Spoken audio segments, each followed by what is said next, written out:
Young people today have never had it so good. We've all heard it, usually said with a shake of the head and a sigh from someone who's already climbed the ladder. So are they right?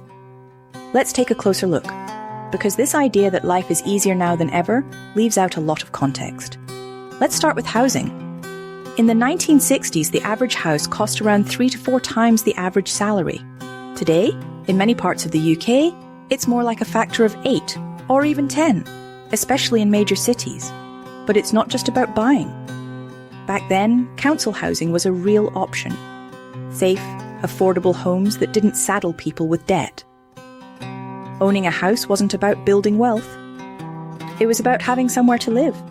Now, the private rental market dominates, and first-time buyers are expected to save tens of thousands for a deposit while rent soars.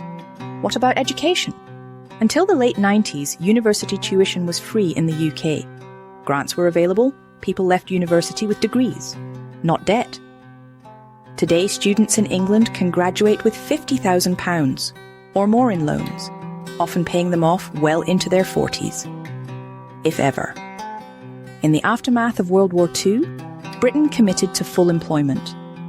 The government actively created jobs. Unions were stronger. 0-hours contracts didn't exist.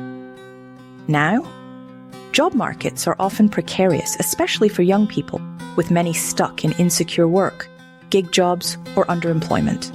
In real terms, wages have stagnated for younger generations. The cost of living, rent, food, transport, energy bills has risen sharply. At the same age, their grandparents were buying homes and raising families.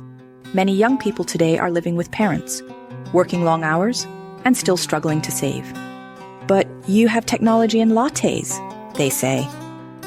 Well, yes, we have iPhones and Deliveroo, but gadgets and subscriptions don't make up for affordable housing, secure jobs, and free education. Having access to Netflix doesn't mean life is easier. It just means people are trying to find comfort where they can. Let's not forget the big picture. Climate crisis, rising inequality, and political instability. Little wonder there's a mental health epidemic among young people. Life today may be more connected and digital, but it's also more pressured, competitive, and uncertain. And the idea of an early retirement? Well, that'll simply be a pipe dream. So, what did previous generations actually get? Many enjoyed secure, long-term employment, decent pensions, affordable housing or council housing, free education, greater upward mobility, and a stronger social safety net. No, things weren't perfect. But the idea that today's young people are just whining is not backed by facts. It's often a case of forgetting what's been lost. So next time someone says, "You lot have it easy," maybe ask, "Would you swap your start in life with mine?" Because today's youth are not lazy or entitled. They're navigating a world that's been reshaped, often not in their favour.